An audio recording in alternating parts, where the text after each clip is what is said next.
ನಮಸ್ಕಾರ ವೀಕ್ಷಕರೇ, ನೀವು ನೋಡ್ತಾ ಇದ್ದೀರಾ ಬಿಕೆ ನ್ಯೂಸ್ ಕನ್ನಡ. ನಾನು ರೋಹಿಣಿ ತೊಡ್ಮನಿ. ಹಾಗಾಗಿ ಕಳೆದು ಹೋಗುತ್ತಿರುವ ಜನತೆಯನ್ನು ಮತ್ತೆ ಮರು ಕಂಕಣಬದ್ಧರಾಗೋಣ ಅಂತ ಹೇಳ್ತಾ ಇವತ್ತು ಕಾರ್ಯಕ್ರಮಕ್ಕೆ MB ಪಾಟೀಲ್ ಸರ್ ಬಂದಿದ್ದಾರೆ. ಅವರಿಗೆ ನಾನೇ ಹೃತ್ಪೂರ್ವಕವಾಗಿ ಸ್ವಾಗತವನ್ನು ಕೋರ್ತೇನೆ. ಅವ್ರ ಜಿಲ್ಲೆಗೆ ನಮ್ಮನ್ನು ಸ್ವಾಗತ ಮಾಡ್ಕೋಬೇಕಾಯ್ತು ಅವರು, ಆದರೆ ಅವರು ಬೇರೆ ಬೇರೆ ಕಾರ್ಯಕ್ರಮಗಳ ಒತ್ತಡದಲ್ಲಿ ತಡವಾಗಿ ಅನೇಕರ ಮನಸ್ಸುಗಳನ್ನು ಹೊಡೆಯುವಂಥ ಇವತ್ತಂತೂ ಬಹುಶಃ ಬ್ರೇಕಿಂಗ್ ನ್ಯೂಸ್ಗಳ ಹಾವಳಿಯಲ್ಲಿ ಗೊತ್ತಿಲ್ಲ, ಆದರೆ ಬ್ರೇಕ್ ಆದ ಮನಸ್ಸುಗಳನ್ನು ಮತ್ತೆ ಒಟ್ಟಿಗೆ ಕಟ್ಟಿದೀವ ಅಂತೇಳಿ ಕೇಳಿದರೆ ಅದು ಇನ್ನೂ ಕ್ವಶನ್ ಮಾರ್ಕ್ ಆಗಿ ಉಳಿಯುತ್ತೆ. ಹಾಗಾಗಿ ಇವತ್ತಿನ ಸಂದರ್ಭದಲ್ಲಿ ನಾವು ಬ್ರೇಕಿಂಗ್ ನ್ಯೂಸ್ಗಳ ಕೊಡುವ ಧಾವಂತ ಏನಿದೆ, ಆ ಧಾವಂತದ ನಡುವೆ ನಮ್ಮ ವಿವೇಚನೆಯನ್ನು ಯಾರ ಮನಸ್ಸಿಗೆ ಘಾಸಿ ಆಗುತ್ತೆ, ಯಾರ ಹೃದಯಕ್ಕೆ ಹರಟಾಗುತ್ತೆ ಅನ್ನುವಂಥ ಒಂದು ಪ್ರಜ್ಞೆಯನ್ನು ಯಾವತ್ತೂ ಕೂಡ ಮರಿಬಾರದು. ಯಾವತ್ತು ಮರಿತೀವಿ ಅವತ್ತು ನಾವು ಈ ಪತ್ರಕರ್ತರ ವೃತ್ತಿಯಲ್ಲಿ ಇರಲಿಕ್ಕೆ ಸಾಧ್ಯ ಇಲ್ಲ, ಆಚೆ ಹೋಗೋದೇ ಒಳ್ಳೆಯದು. ಬೇಕಾದಷ್ಟು ವೃತ್ತಿಗಳಿದ್ದಾವೆ ಕೆಲಸ ಮಾಡಲಿಕ್ಕೆ. ಹಾಗಾಗಿ ಇವತ್ತು ಪತ್ರಕರ್ತರ ವೃತ್ತಿ ಅತ್ಯಂತ ನೋಬೆಲ್ ಹಂತದ ವೃತ್ತಿ ಅಂತೇಳಿ ನಾವು ಹೇಳ್ತೀವಿ, ನೋಬೆಲ್ ಪರ್ಸನಾಲಿಟಿ ಅಂತೇಳಿ ಹೇಳ್ತೀವಿ. ಬಹುಶಃ ದೇಹಕ್ಕೆ ಏನಾದರೂ ರೋಗ ಬಂದರೆ ಒಂದು ಗುಳಿಗೆ ಹಾಕ್ಕೋಬೋದು ಅಥವಾ ಇಂಜೆಕ್ಷನ್ ತಗೋಬೋದು, ಮತ್ತೊಂದು ಮಗದೊಂದು ಮಾಡ್ಬೋದು. ಆದರೆ ಸಮಾಜಕ್ಕೆ ರೋಗ ಬಂದರೆ ಈ ಸಮಾಜನೇ ಬೇರೆ, ಯಾಕೆಂದರೆ ಈ ಸಮಾಜವನ್ನು ಕಟ್ಟಿರೋದರಲ್ಲಿ ಪತ್ರಕರ್ತರ ಪಾತ್ರ ಭಾಳ ದೊಡ್ಡ ಪ್ರಮಾಣದಲ್ಲಿದೆ. ಸ್ವಾತಂತ್ರ್ಯ ಪೂರ್ವದ ಕಾಲಘಟ್ಟದಿಂದಲೂ ಕೂಡ ಭಾಳ ದೊಡ್ಡ ಪ್ರಮಾಣದಲ್ಲಿ ಪತ್ರಕರ್ತರು ಈ ಸಮಾಜವನ್ನು ಕಟ್ಕೊಂಡು ಬಂದಿದ್ದಾರೆ. ಅನೇಕ ನೆಲೆಸ್ಥಳಗಳಲ್ಲಿ, ಅನೇಕ ವರ್ಗಗಳಲ್ಲಿ, ಅನೇಕ ಇದರಲ್ಲಿ ಜಾಗೃತಿ ಮೂಡಿಸುವ ಮೂಲಕ, ಅಭಿವೃದ್ಧಿಗೆ ಬೆಳಕನ್ನು ಚೆಲ್ಲುವ ಮೂಲಕ ಈ ಸಮಾಜವನ್ನು ಕಟ್ಕೊಂಡು ಬಂದಿದ್ದಾರೆ ಪತ್ರಕರ್ತರು. ಹಾಗಾಗಿ ಪತ್ರಕರ್ತರಿಗೆ ಈ ಸಮಾಜಕ್ಕೆ ಏನಾರ ರೋಗ ಬಂದರೆ ಅದಕ್ಕೆ ಗುಣಪಡಿಸುವಂಥ ಶಕ್ತಿ ಇರೋಂಥದ್ದು ಪತ್ರಕರ್ತರಿಗೆ ಮಾತ್ರ. ಪತ್ರಕರ್ತರು ಅಷ್ಟು ಪರಿಣಾಮಕಾರಿಯಾಗಿ ಇವತ್ತು ಕೂಡ ಅವರ ವೃತ್ತಿಯನ್ನು ಉಳಿಸ್ಕೊಳ್ಳಿಕ್ಕೆ, ಬೆಳೆಸ್ಕೊಳ್ಳಿಕ್ಕೆ ಸಾಧ್ಯ ಇದೆ. ಹಾಗಾಗಿ ಪತ್ರಕರ್ತರ ವೃತ್ತಿ ಬಗ್ಗೆ ಘನತೆಯನ್ನು ನಮ್ಮ ಮನಸ್ಸಿನಲ್ಲಿ ಯಾವತ್ತೂ ಕೂಡ ಕಾಪಿಟ್ಕೊಳ್ಳುವಂಥ ಕೆಲಸವನ್ನು ನೀವೆಲ್ಲರೂ ಸೇರಿ ಮಾಡಬೇಕು. ನಮ್ಮ ಎದೆಯಲ್ಲಿ ಕನಿಷ್ಠ ನಾವು ಯಾವುದು ಒಳಿತು ಕೆಡಿತು ಅನ್ನುವಂಥ ಭಾವನೆ ನಮ್ಮಲ್ಲಿ ಇರಬೇಕು.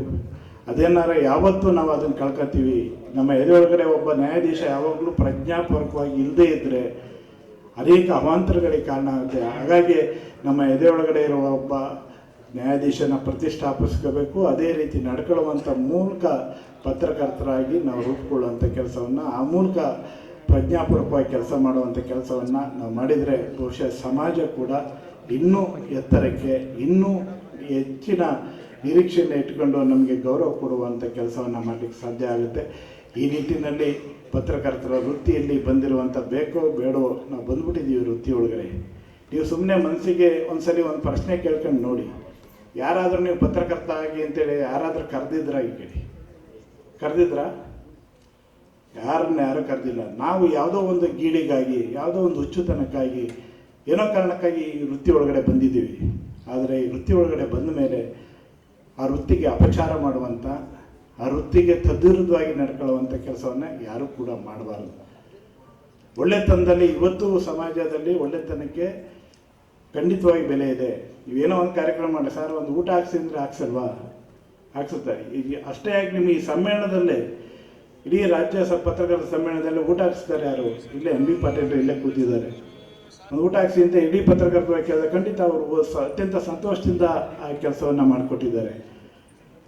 ಹಾಗೆ ಅನೇಕ ಸಂದರ್ಭಗಳಲ್ಲಿ ಬೇರೆ ಬೇರೆ ಕಾಂಟ್ರಿಬ್ಯೂಷನ್ ಕೇಳಿದಂಥ ಸಂದರ್ಭದಲ್ಲಿ ಶಿವಾನಂದ ಪಾಟೀಲ್ ಇವತ್ತು ಬಂದಿಲ್ಲ, ಅವರು ಹಾವೇರಿಯಲ್ಲಿ ನಮ್ಮ ಪತ್ರಿಕಾ ದಿನಾಚರಣೆಗೆ ಬಂದಿದ್ದರು. ಆ ಸಂದರ್ಭದಲ್ಲಿ ಅಲ್ಲಿಯ ಕ್ಷೇಮಾಭಿವೃದ್ಧಿ ನಿಧಿಗೆ 5 ಲಕ್ಷ ರೂಪಾಯಿ ದೇಣಿಗೆಯನ್ನು ಕೊಟ್ಟರು, ಮತ್ತು ಇಲ್ಲೂ 5 ಲಕ್ಷ ರೂಪಾಯಿ ದೇಣಿಗೆಯನ್ನು ಕೊಟ್ಟಿದ್ದರು. ಕೊಟ್ಟಿಲ್ವಾ? ಕೊಟ್ಟಿದ್ರು. MB ಪಾಟೀಲ್ರು ಕೂಡ 5 ಲಕ್ಷ ರೂಪಾಯಿ ಅವತ್ತು ಅನೌನ್ಸ್ ಮಾಡಿದ್ರು. ಕೊಟ್ಟಿದ್ರು ಇಲ್ಲೋ ಗೊತ್ತಿಲ್ಲ ನನಗೆ.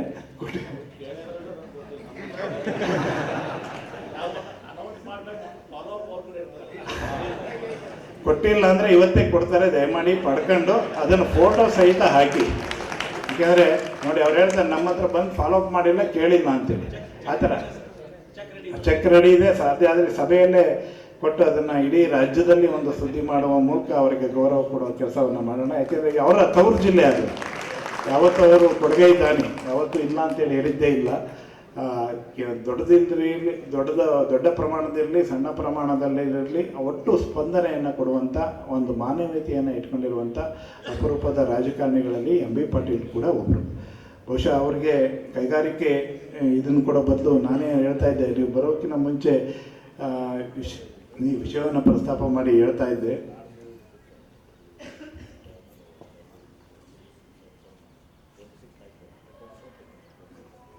ಎಂ ಬಿ ಪಾಟೀಲ್ರಿಗೆ ಬೃಹತ್ ಮತ್ತು ಕೈಗಾರಿಕಾ ಸಚಿವರಾಗಿ ಈ ಹುದ್ದೆಯನ್ನು ಕೊಟ್ಟಿದ್ದಾರೆ. ಬಹುಶಃ ಈ ಬಿಜಾಪುರಕ್ಕೆ ಬರಬೇಕು ಅಂದರೆ ಈಗಲೂ ಕೂಡ 10 ಅವರ್ ಜರ್ನಿ ಇದೆ, 8 ಅವರು 10 ಅವರು ಮೇಲೆ ಜರ್ನಿ ಇದೆ. ರೈಲಿನ ಕನೆಕ್ಟಿವಿಟಿ ಸರಿ ಇಲ್ಲ, ಸುತ್ತಿ ಬಳಸಿ ಬರುತ್ತೆ. ಅದ ನಂತರ ವಿಮಾನ ನಿಲ್ದಾಣ ಆಯಿತಾ ಅಂದರೆ ಅದಿನ್ನೂ ಆಗಲಿಲ್ಲ. ಎಂ ಬಿ ಪಾಟೀಲ್ ಅವರ ಕಾಲದಲ್ಲಿ ಆದರೆ ಆದಂಗೆ, ಇಲ್ಲಾಂದರೆ ಆಗಲ್ಲ.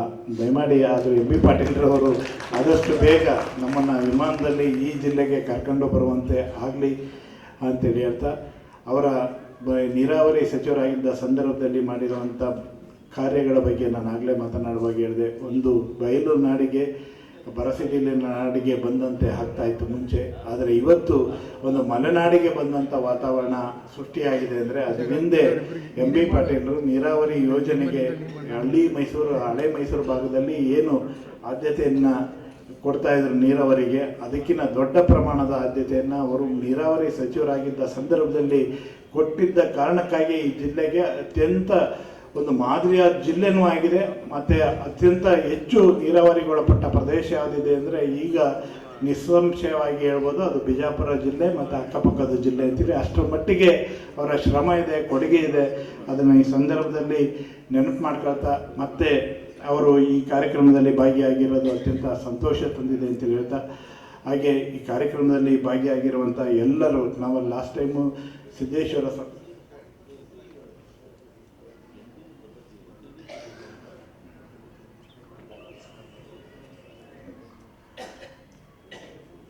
ಕಳೆದ ಬಾರಿ ನಮ್ಮ ರಾಜ್ಯ ಸಮ್ಮೇಳನ ನಡೆಯುವಾಗ ಸಿದ್ದೇಶ್ವರ ಸ್ವಾಮಿಗಳ ಆಶೀರ್ವಾದದಲ್ಲಿ ಆ ಸಮ್ಮೇಳನವನ್ನು ನಾವು ಮಾಡಿದ್ವಿ. ಆದರೆ ಆ ಸಮ್ಮೇಳನದಲ್ಲಿ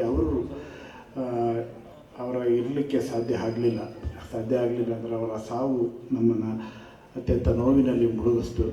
ಆದರೆ ಅಲ್ಲಿ ಬಂದ ಸಂದರ್ಭದಲ್ಲಿ ಬಿಜಾಪುರಕ್ಕೆ ಬಂದಾಗ ನಾವು ಒಂದು ಹಂತದಲ್ಲಿ ಈ ಸಮ್ಮೇಳನ ಬೇಡ, ಬೇರೆ ಜಿಲ್ಲೆಗೆ ಶಿಫ್ಟ್ ಮಾಡೋಣ ಅಂತ ಯೋಚನೆ ಮಾಡುವಾಗ ಸಿದ್ದೇಶ್ವರ ಸ್ವಾಮೀಜಿಗಳು ಹೇಳಿದ ಮಾತು, ನಮ್ಮ ಈ ನೆಲದ ಜನ ನೀವು ಏನನ್ನಾದರೂ ಕೊಡಿ, ಅದನ್ನು ಮೆರವಣಿಗೆ ರೀತಿಯಲ್ಲಿ ಒತ್ಕೊಂಡು ತಿರುಗ್ತಾರೆ, ದಯಮಾಡಿ ಸಮ್ಮೇಳನವನ್ನು ಬೇರೆ ಕಡೆ ತೆಗೆದುಕೊಂಡು ಹೋಗಬೇಡಿ, ಇಲ್ಲೇ ಮಾಡಬೇಕು ಅಂತ ಆಶಯವನ್ನು ವ್ಯಕ್ತಪಡಿಸಿದರು.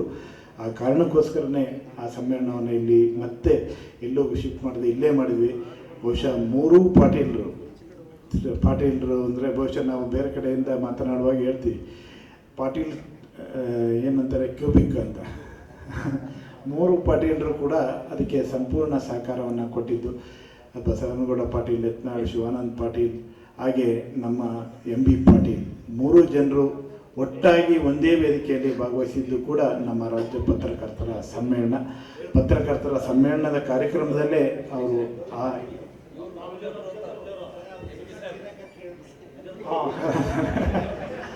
ಇಲ್ಲ ರಮೇಶ್ ಜಿಗಜಿಣಗಿಯವರು ನಮ್ಮ ಇದಕ್ಕೆ ಪತ್ರಕರ್ತರಿಗೆ ಅತ್ಯಂತ ಆತ್ಮೀಯ ಒಡನಾಟವನ್ನು ಇಟ್ಕೊಂಡಿರುವಂಥವ್ರು. ಸಮ್ಮೇಳನದ ಸಂದರ್ಭದಲ್ಲಿ ನಾವು ಅವ್ರನ್ನ ಭೇಟಿ ಮಾಡಿ ಕೈ ಬಿಯಲ್ಲಿ ಇದ್ರು ಹೋಗಿದ್ರು. ನೋಡಪ್ಪ, ನಾನು ಯಾವತ್ತೂ ಲಂಚ ಹೊಡೆಯನಲ್ಲ, ನನ್ನ ಕೈಲಿ ಇಷ್ಟ ಆಗುತ್ತೆ, ದಯವಿಟ್ಟು ಎಕ್ಸ್ಟ್ರಾ ಕೇಳ್ಬಿಡ್ರಿ ಕಣಪ್ಪ ನಿನ್ನ ದಮಯ ಅಂತೇಳಿ ಕೊಟ್ಬಿಟ್ಟಿದ್ರು.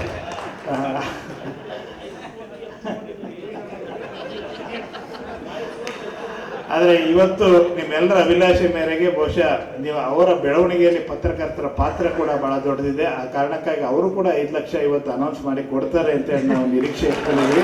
ಅದನ್ನು ಅನೌನ್ಸ್ ಮಾಡ್ತಾರೆ ಅಂತೇಳಿ ನಾನು ಭಾವಿಸ್ತೇನೆ. ಅದು ಸರ್ ಯಾರ ವೈಯಕ್ತಿಕವಾಗಿ ಹಣ ಅಲ್ಲ, ಅದು ಪತ್ರಕರ್ತರ ಶ್ರೇಯೋಭಿವೃದ್ಧಿಗೆ ಬಳಸ್ತೀವಿ.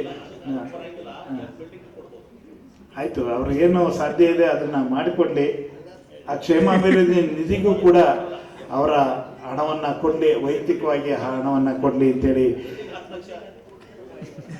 ಆಯಿತು, ಅದೇ ಎಂ ಬಿ ಪಾಟೀಲ್ರೆ ಅಲ್ಲಿ ಕಮಿಟ್ ಮಾಡಿಸ್ಬಿಟ್ಟಿದ್ದಾರೆ. 10-20 ಅದೇನು ಇಲ್ಲಿ ಬಂದು ಹೇಳ್ತಾರೆ ಬಿಲ್ಡಿಂಗಿಗೆ ಸಂಬಂಧಪಟ್ಟಿದ್ದು. ಅದ್ರ ಜೊತೆಗೆ ಏನು ಕ್ಷೇಮಾಭಿವೃದ್ಧಿ ನಿಧಿ ಇದೆ, ಅದಕ್ಕೂ ಕೂಡ ಎಲ್ಲರೂ ದೇಣಿಗೆಯನ್ನು ಕೊಟ್ಟಿದ್ದಾರೆ. ಅಲ್ಲಿ ರಮೇಶ್ ಜಿಗಜಿಣವರ ದೇಣಿಗೆ ಇಲ್ಲ ಅಂತೇಳಿ ಆಗಬಾರ್ದು, ಅದನ್ನು ಕೂಡ ವೈಯಕ್ತಿಕವಾಗಿ ಅದನ್ನು ಅನೌನ್ಸ್ ಮಾಡಲಿ ಅಂತೇಳಿ ನಿರೀಕ್ಷೆಯನ್ನು ಮಾಡಿ ಇವತ್ತು ಇಡೀ ಜಿಲ್ಲೆಯ ಎಲ್ಲ ಪತ್ರಕರ್ತರುಗಳು ಅತ್ಯಂತ ಸಂಭ್ರಮದಲ್ಲಿ ಇದ್ದೀರಿ, ಖುಷಿಯಲ್ಲಿದ್ದೀರಿ. ಏಕೆಂದರೆ ಬೇರೆ ಎಲ್ಲ ಜಿಲ್ಲೆಗಳಲ್ಲಿ ಪ್ರತಿಜ್ಞಾ ವಿಧಿ ಬೋಧನೆ ಆದ ನಂತರ ತಾಲೂಕು ಘಟಕಗಳನ್ನು ರಚನೆ ಮಾಡಿದ್ದಾರೆ. ಆದರೆ ಇಲ್ಲಿ ನೀವು ಎಲ್ಲರಿಗಿನ್ನ ಭಿನ್ನ ಯಾಕೆ ಆಗಿದ್ದೀರಿ ಅಂತೇಳಿ ಅನಿಸುತ್ತೆ ಅಂದರೆ, ನಿಮ್ಮ ಆಯ್ಕೆಯ ಜಿಲ್ಲಾ ಮಟ್ಟದ ಆಯ್ಕೆ ಪದಾಧಿಕಾರಿಗಳ ಆಯ್ಕೆ ಆಗಿದ್ದಷ್ಟೇ ಅಲ್ಲ, ತಾಲೂಕುಗಳನ್ನು ಕೂಡ ಆಯ್ಕೆ ಮಾಡಿ ತಾಲೂಕು ಪದಾಧಿಕಾರಿಗಳನ್ನು ಕೂಡ ಇಲ್ಲಿ ಆಯ್ಕೆ ಮಾಡಿದ್ದೀರಿ. ಅದು ಮುದ್ದೇಬಿಹಾಳ ತಾಲೂಕಾಗಿರ್ಬೋದು, ತಾಳಿಕೋಟೆ, ದೇವರ ಇಪ್ಪರಿಗಿ, ಬಸವನ ಬಾಗೇವಾಡಿ, ನಿಡಗುಂದಿ, ಹಾಗೆ ಕೋಲಾರ, ಆದರೆ ತಿಕೋಟ ಮತ್ತು ಬಬಲೇಶ್ವರ, ಹಾಗೆ ಚಡಚಣ, ಇಂಡಿ, ಅಲಮೇಲ, ಸಿಂದಗಿ ಇಷ್ಟೂ ತಾಲೂಕುಗಳಿಂದ ಆಯ್ಕೆಯಾಗಿರುವಂಥ ಅಧ್ಯಕ್ಷರು, ಪ್ರಧಾನ ಕಾರ್ಯದರ್ಶಿಗಳು ಮತ್ತು ಅಲ್ಲೇ ಕಮಿಟಿ ಮೆಂಬರ್ ಎಲ್ಲರಿಗೂ ಕೂಡ ಮತ್ತೊಮ್ಮೆ ನಾನು ನಿಮ್ಮೆಲ್ಲರ ಚಪ್ಪಾಳೆ ಮೂಲಕ ಶುಭವನ್ನು ಹಾರೈಸ್ತೇನೆ. ನಮ್ಮ ಒಡವಡಿಗೆ ಕಳೆದ ಬಾರಿ ಜಿಲ್ಲಾ ಕಮಿಟಿಲಿದ್ದರು, ಈ ತಾಲೂಕಿಗೆ ಹೋಗಿ ಅಧ್ಯಕ್ಷರಾಗ್ಬಿಟ್ಟಿದ್ದಾರೆ ಅವರು. ರಾಜ್ಯ ಕಮಿಟಿಯಲ್ಲಿ ಸದಸ್ಯರಾಗಿದ್ದಂಥವರು. ಈ ಥರದ ಭಿನ್ನತೆಯೂ ಕೂಡ ಇಲ್ಲಿ ಇದೆ.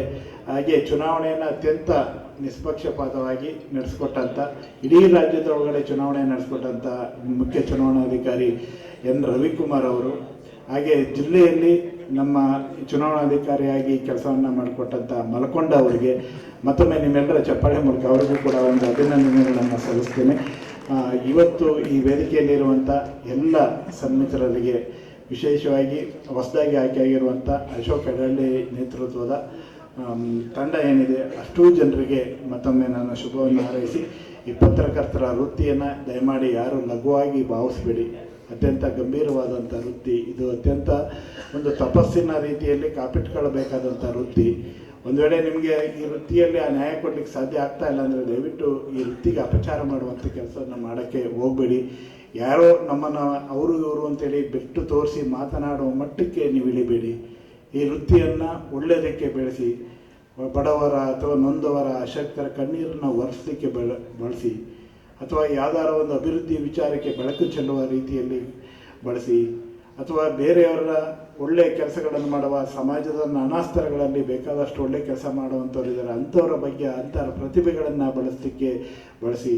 ಆದರೆ ಯಾವುದೇ ಕಾರಣಕ್ಕಾಗಿ ಈ ವೃತ್ತಿಗೆ ಬೆನ್ನು ತೋರಿಸುವ ರೀತಿಯಲ್ಲಿ ನೀವು ನಡ್ಕೊಳ್ಳುವಂಥ ಕೆಲಸವನ್ನು ಯಾವತ್ತೂ ಕೂಡ ಮಾಡಬೇಡಿ. ಅಂಬೇಡ್ಕರ್ ಒಂದು ಕಡೆ ಒಂದು ಮಾತನ್ನು ಹೇಳ್ತಾರೆ, ಈ ರಥವನ್ನು ನಾನು ಎಳ್ಕೊಂಡು ಬಂದಿದ್ದೇನೆ ಇಲ್ಲಿವರೆಗೂ, ಸಾಧ್ಯ ಆದರೆ ಮುಂದಕ್ಕೆ ಎಳ್ಕೊಂಡೋಗಿ, ಇಲ್ಲ ಅಂದರೆ ಅಲ್ಲೇ ಬಿಡಿ, ಹಿಂದಕ್ಕೆ ಎಳೆಯುವಂಥ ಕೆಲಸವನ್ನು ಮಾಡಬೇಡಿ ಅಂತ. ಹಾಗೆ ಇದೇ ಮಾತನ್ನು ನಾನು ನಿಮಗೆ ಹೇಳ್ತಾ ಇರೋದೇನೆಂದರೆ, ಇಲ್ಲಿವರೆಗೂ ಅನೇಕ ಹಿರಿಯರು ಅವತ್ತಿನ ಕಾಲಘಟ್ಟದಿಂದ ಇವತ್ತಿನವರೆಗೆ ಡಿ ವಿ ಜಿಯವರಿಂದ ಹಿಡಿದು ಕಾದ್ರಿ ಶಾಮಣ್ಣವರಿಂದ ಹಿಡಿದು ಅನೇಕರು ಈ ಸಂಘಟನೆಯ ಮುನ್ನಡೆಸ್ಕೊಂಡು ಬಂದಿದ್ದಾರೆ. ಜಯಶೀಲ್ ರಾಯರು ಪ್ರಧಾನಮಂತ್ರಿಗಳಿಗೆ ಸಲಹೆಗಾರರಾಗಿದ್ದಂಥವರು ಕೂಡ ಇದರ ಅಧ್ಯಕ್ಷರಾಗಿದ್ದಂಥವರು. ಹಾಗಾಗಿ ಈ ಥರದ ತುಂಬ ಜನರು ಈ ಸಂಘಟನೆಯನ್ನು ನಡೆಸ್ಕೊಂಡು ಬಂದಿದ್ದಾರೆ. ಈ ಸಂಘಟನೆಯನ್ನು ನಾವು ನೀವು ಸೇರಿ ಇನ್ನೂ ಎತ್ತರಕ್ಕೆ ಬೆಳೆಸುವಂಥ, ಎಲ್ಲರನ್ನ ಒಳಗೊಳ್ಳುವ ಸಂಘಟನೆಯಾಗಿ ರೂಪಿಸುವಂಥ ನಿಟ್ಟಿನಲ್ಲಿ ಈ ರಥವನ್ನು ಮುಂದಕ್ಕೆ ಎಳೆಯುವಂಥ ಕೆಲಸವನ್ನು ಮಾಡೋಣ. ಏನೇನೋ ಕಾರಣಕ್ಕಾಗಿ ನಿಮಗೆ ಬೇಜಾರಿದ್ದರೆ, ಅಸಮಾಧಾನ ಇದ್ದರೆ, ಚುನಾವಣೆ ಸೋತ್ಬಿಟ್ಟಿದ್ದೀನಿ ಅಂತ ಅಸಹಕಾರ ಇದ್ದರೆ ದಯವಿಟ್ಟು ಆ ರಥವನ್ನು ಹಿಂದಕ್ಕೆ ಎಳೆಯುವ ಕೆಲಸವನ್ನು ಯಾರೂ ಕೂಡ ಮಾಡಬೇಡಿ. ಗೆದ್ದವರು ಹಿಗ್ಗದು ಬೇಡ, ಸೋತವರು ಕುಗ್ಗದು ಬೇಡ. ಹಾಗಾಗಿ ಇವೆರಡೂ ನಮಗೆ ಹಿರಿಯರು ಹೇಳ್ಕೊಟ್ಟಿರುವಂಥ ಮಾತು, ಅದನ್ನು ನಮ್ಮ ಮನಸ್ಸಿನಲ್ಲಿ ಇಟ್ಕೊಂಡು ಈ ಸಂಘಟನೆಯನ್ನು ಮುಂದೆ ತೆಗೆದುಕೊಂಡು ಹೋಗುವಂಥ, ಈ ಸಂಘಟನೆಗೆ ಮತ್ತಷ್ಟು ಶಕ್ತಿಯನ್ನು ತುಂಬುವಂಥ, ಆ ಮೂಲಕ ಆ ಗೌರವ ಘನತೆಯನ್ನು ನಾವು ಕಾಪಿಟ್ಟುಕೊಳ್ಳುವಂಥ ಕೆಲಸವನ್ನು ನಾವು ನೀವು ಸೇರಿ ಒಟ್ಟಾಗಿ ಮಾಡೋಣ ಅಂತ ಹೇಳಿ ಮತ್ತೊಮ್ಮೆ ನಿಮ್ಮೆಲ್ಲರಿಗೆ ಶುಭವನ್ನು ಹಾರೈಸಿ ನಾನು ಮಾತುಗಳನ್ನು ಮುಗಿಸ್ತೇನೆ. ನಮಸ್ಕಾರ.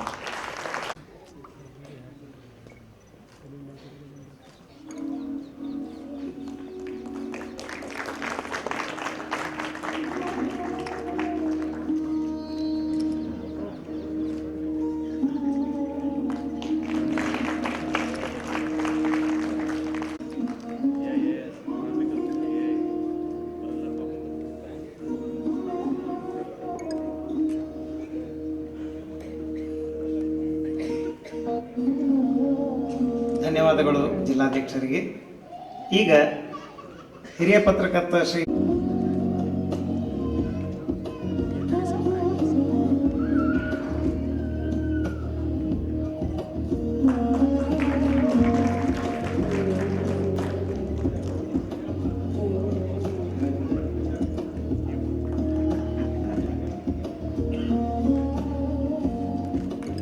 ನಮ್ಮ ಸಂಘದ ರಾಜ್ಯಾಧ್ಯಕ್ಷರಿಗೆ ನಮ್ಮ ಜಿಲ್ಲಾ ರಾಜ್ಯ ಪ್ರಧಾನ ಕಾರ್ಯದರ್ಶಿಗಳಾಗಿರುವ ಆತ್ಮೀಯ ಶ್ರೀ GC ಲೋಕೇಶ್ ಅವರಿಗೆ ನಮ್ಮ ಜಿಲ್ಲಾ ಕಾರ್ಯದರ್ಶಿಗಳಾಗಿರುವಂತಹ ಶ್ರೀ ಅವಿನಾಶ್ ಬಿದ್ರಿ ಹಾಗೂ ವಿನೋದ್ ಸಾರ್ವಾಡ್ ಅವರು ಜೊತೆಯಾಗಿ ಬಂದು ಗೌರವಿಸಬೇಕು.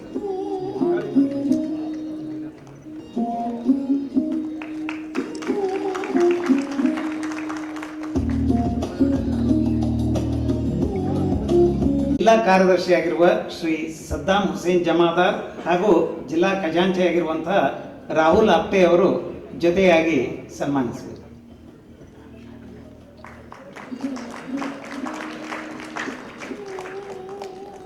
ಸದ್ದಾಂ ಹುಸೇನ್ ಜಮಾದಾರ್ ಹಾಗೂ ರಾಹುಲ್ ಆಪ್ಟೆ ಅವರು ನಮ್ಮ ಜಿಲ್ಲೆಯ ಉಸ್ತುವಾರಿಯ ಹೊಣೆಯನ್ನು ಹೊತ್ತಿದ್ರು. ಅವರ ಒಂದು ಮಾರ್ಗದರ್ಶನದಲ್ಲಿ ಹಾಗೂ ನಮ್ಮ ರಾಜ್ಯಾಧ್ಯಕ್ಷರ ನೇತೃತ್ವದಲ್ಲಿ ರಾಜ್ಯ ಸಮ್ಮೇಳನವನ್ನು ಅತ್ಯಂತ ಯಶಸ್ವಿಯಾಗಿ ನೆರವೇರಿಸಿದ್ವಿ. ಅದರ ಶ್ರೇಯಸ್ಸು ಕೂಡ ನಮ್ಮ ಹಿಂದಿನ ಜಿಲ್ಲಾಧ್ಯಕ್ಷರಾದ ಸಂಗಮೇಶ್ ಚೂರಿ ಅವರಿಗೂ ಕೂಡ ಸಲ್ಲಬೇಕು.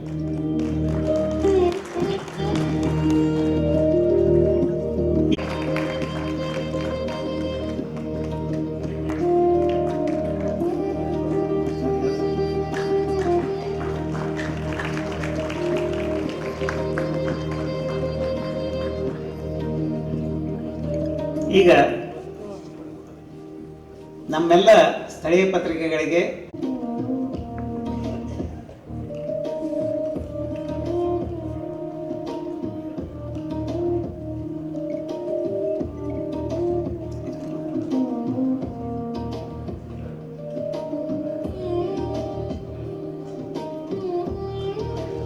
ನಮ್ಮ ಮಾರ್ಗದರ್ಶಕರು ಹಾಗೂ ಹಿರಿಯ ಪತ್ರಕರ್ತರಾಗಿರುವ ಶ್ರೀ ಗೋಪಾಲ್ ನಾಯಕ್ ಅವರಿಗೆ ಜಿಲ್ಲಾ ಕಾರ್ಯಕಾರಿಣಿ ಸದಸ್ಯರಾದ ಶ್ರೀ ಸುರೇಶ್ ತೇರ್ದಾಳ್ ಹಾಗೂ ಸುಧೀಂದ್ರ ಕುಲಕರ್ಣಿ ಅವರು ಜೊತೆಯಾಗಿ ಗೌರವಿಸಬೇಕಂತ.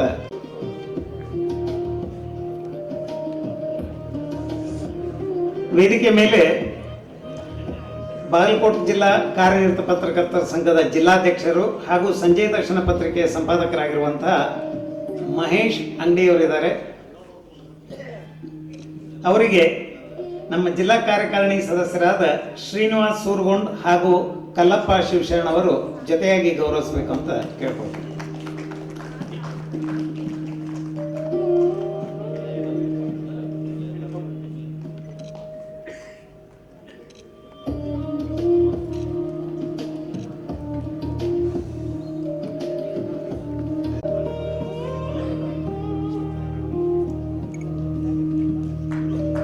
ಈಗ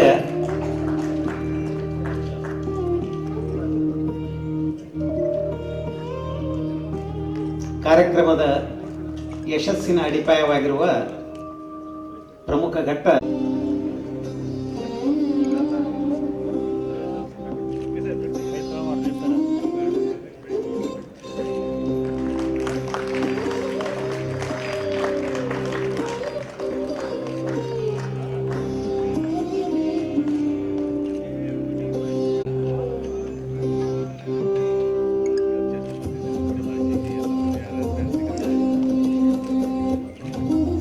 ಧನ್ಯವಾದಗಳು ಮಾನ್ಯ ಸಚಿವರು ಹಾಗೂ ಎಲ್ಲ ಗಣ್ಯಮಾನ್ಯರಿಗೆ.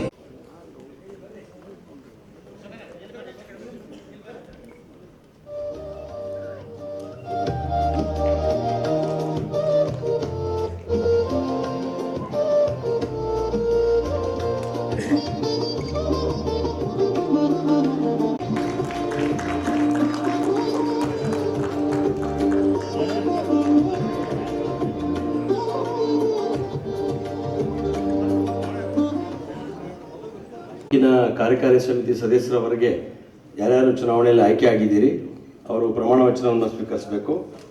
ತಾಲೂಕು ಘಟಕದವರು ಸೇರಿ ಅವರು ಎದ್ನಿತ್ತು ಬಲಗೈಯನ್ನು ಮುಂದೆ ಮಾಡಿ ನಾನು ಹೇಳಿಕೊಟ್ಟಂಗೆ ಕಾರ್ಯನಿರತ ಪತ್ರಕರ್ತರ ಸಂಘದ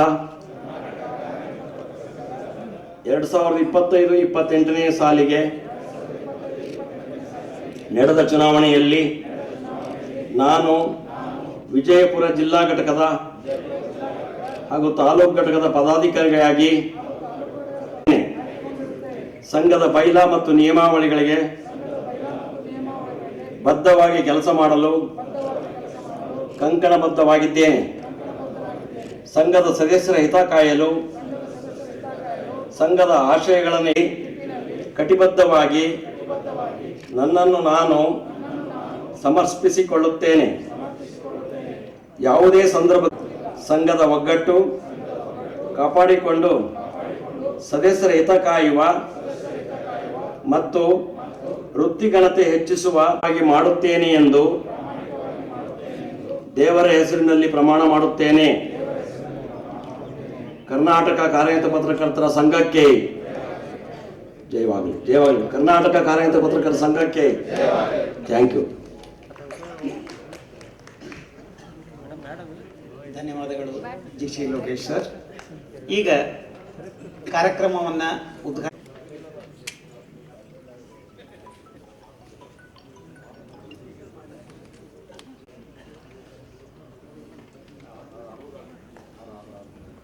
ಕರ್ನಾಟಕ ಕಾರ್ಯನಿರತ ಪತ್ರಕರ್ತರ ಸಂಘ ಜಿಲ್ಲಾ ನೂತನ ಪದಾಧಿಕಾರಿಗಳ ಪದಗ್ರಹಣ ಪದಾಧಿಕಾರಿಗಳಿಗೆ ಅಭಿನಂದನಾ ಸಮಾರಂಭದ